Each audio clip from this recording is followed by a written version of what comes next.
Quem chega para conversar com a gente nesta manhã é o professor e pesquisador da Universidade Católica de Brasília, Alexandre Killing, ele que também coordena uma pesquisa que mapeou a economia criativa aqui no Distrito Federal, ele que foi meu professor. Olha aí, que Bom coisa dia, boa. Killing, bem-vindo. Bom dia, Eliane. Bom dia, ouvintes. É um prazer imenso estar conversando com vocês e contigo particularmente, exatamente por ver esse seu percurso, essa sua maravilhosa trajetória. Parabéns mesmo e obrigado por essa oportunidade. Obrigada, professor. Eu que agradeço sempre. A gente está recebendo o Killing aqui porque ontem eles lançaram aqui em Brasília a segunda fase do relatório Panorama da Economia Criativa do Distrito Federal. É uma pesquisa que tentou entender quem são as pessoas que estão movimentando a economia criativa na nossa capital e que revelou que esse setor injetou na nossa economia mais de 9 bilhões de reais no ano passado. Killing, começo te perguntando o básico para quem está nos ouvindo. O que é economia criativa, não é? Quando a gente fala em agentes criativos, de quem a gente está falando, o que essas pessoas fazem?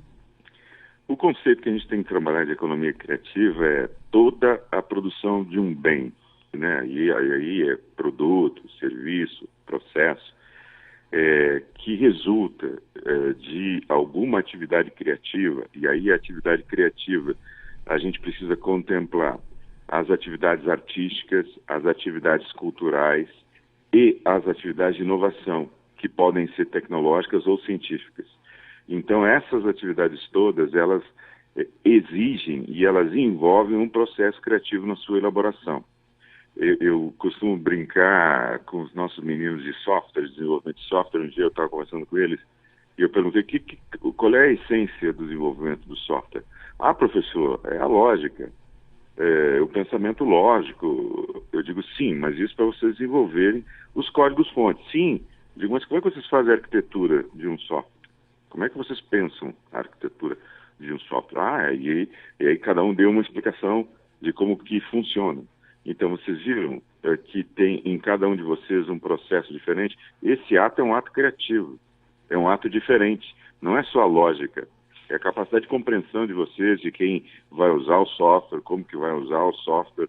Então aí vocês saem daquele lugar usual, que é aquele lugar repetitivo, para um local e um lugar de desenvolvimento de uma ideia para além daquela especificamente funcional do que vocês estão desenvolvendo. E aí a gente começa a perceber a importância de que essas atividades criativas, sobretudo, elas geram valor de propriedade intelectual. Então, vamos lá, se a gente quer falar o principal ativo da economia criativa é a propriedade intelectual. E ela vai pegar desde a autoria do sujeito que desenvolveu alguma peça de artesanato até o sujeito que já desenvolveu coisas mais... Ou sujeito, porque no caso do exemplo que eu vou dar agora, o número de mulheres é infinitamente maior que de homens, que é na moda e na gastronomia. A gastronomia, a gente não se debruça tanto ao observar o peso cultural que ela tem e o quanto que ela se vincula ao processo cultural de determinado grupo civilizatório. Ela é regional, ela tem insumos de determinada região, e o processamento desses insumos, a maneira que cada um é processado e que vai levar a construções diferenciadas em cada lugar, e a gente vai ter uma gastronomia maravilhosa. E por aí vão aquelas atividades de característica mais artística, né, que são as atividades que envolvem a nossa área, a área de comunicação, que são as atividades que envolvem, né, a área da música, a área da dança, a área do teatro, a área da literatura e a área do cinema. Professor, e esse mapeamento, ele abrangeu aí todo o Distrito Federal, não é? Qual foi a metodologia para se chegar a esse número de 9 bilhões de reais movimentados no ano passado aqui na nossa capital pela economia criativa?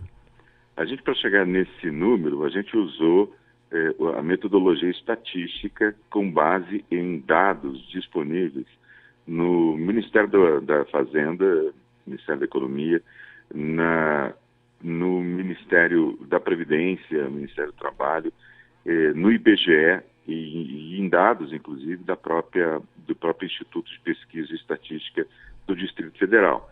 Então foram várias fontes de dados que a gente buscou a informação e cruzou essas informações. E aí como é que a gente fez isso? A gente foi atrás primeiro do CNPJ das empresas que têm algum tipo de atividade criativa.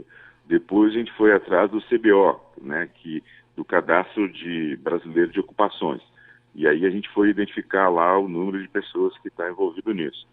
Com base nesses dados, a partir do momento que a gente identificou esses atores, aí que chega nesse número dos 90 mil, aí a gente foi olhar, no caso específico das empresas, qual era o tipo de faturamento médio dessas empresas. E aí a gente chegou a um número a partir do faturamento médio dessas empresas.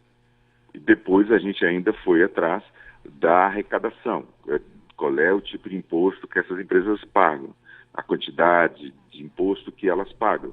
Então, pelos dois caminhos, tanto pela arrecadação quanto pelo faturamento, nós chegamos nesses 9 bilhões de reais. Professor, vocês mapearam mais de 90 mil agentes criativos em todo o DF. E a gente fica Sim. bem impressionado com esse valor, essa cifra grande de movimentação desse setor. Ao mesmo tempo, volta e meia, a gente traz aqui os dados do desemprego. Se não me engano, o último levantamento trouxe mais de 270 mil pessoas aqui em Brasília que estão desempregadas. O investimento e o fomento da economia criativa pode ser uma saída para que a gente consiga gerar mais empregos e até mesmo diversificar os lugares que empregam aqui no DF? Eu não tenho nenhuma dúvida disso, a pesquisa também evidencia isso. A economia criativa ela é uma potência no Distrito Federal.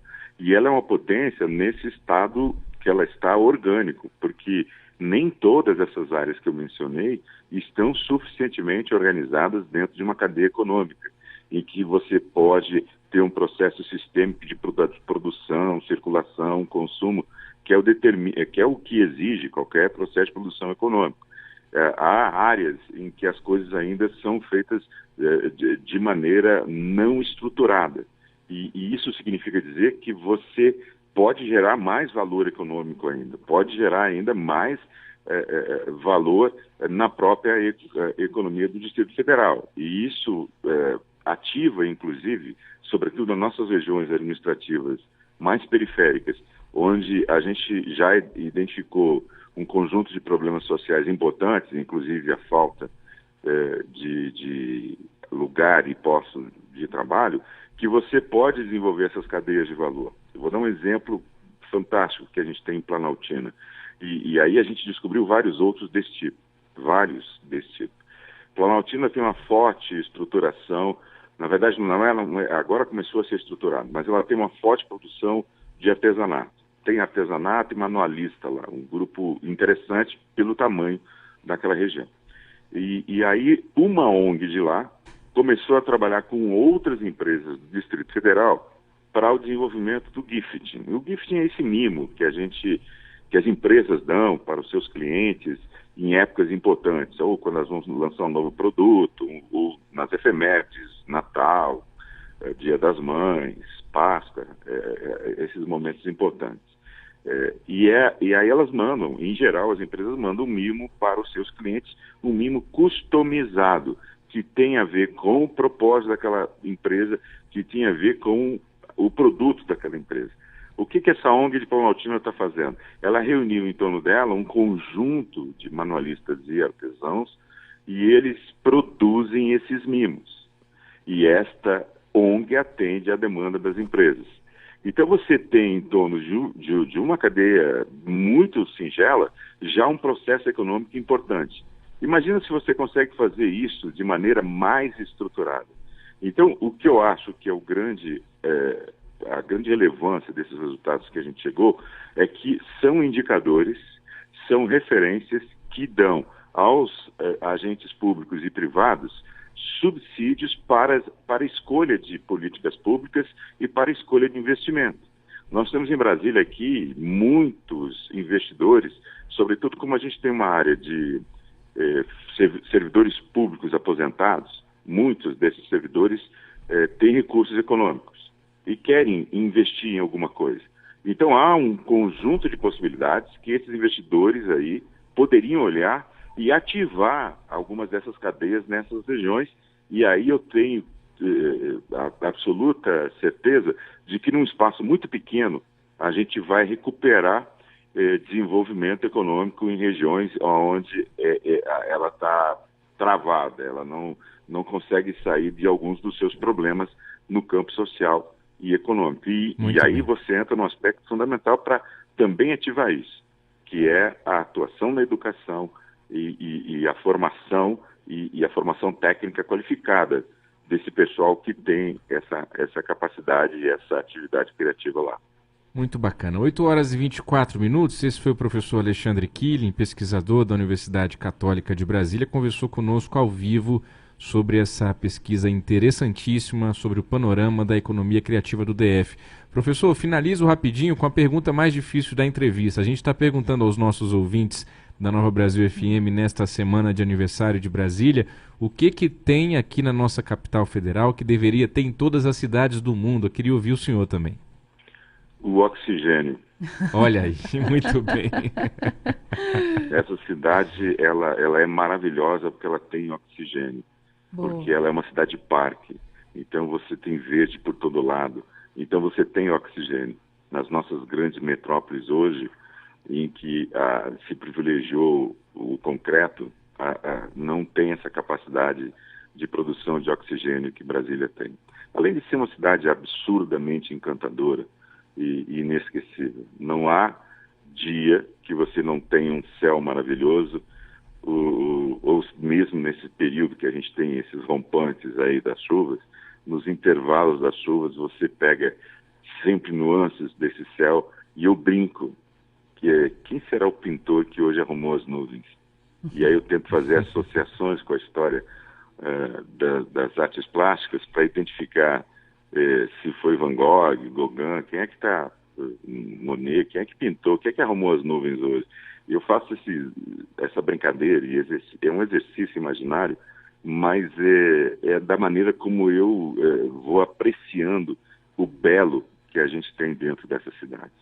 Muito bem. Professor, um grande abraço, até uma próxima oportunidade. Obrigado, um abraço a todos. Obrigada, professor.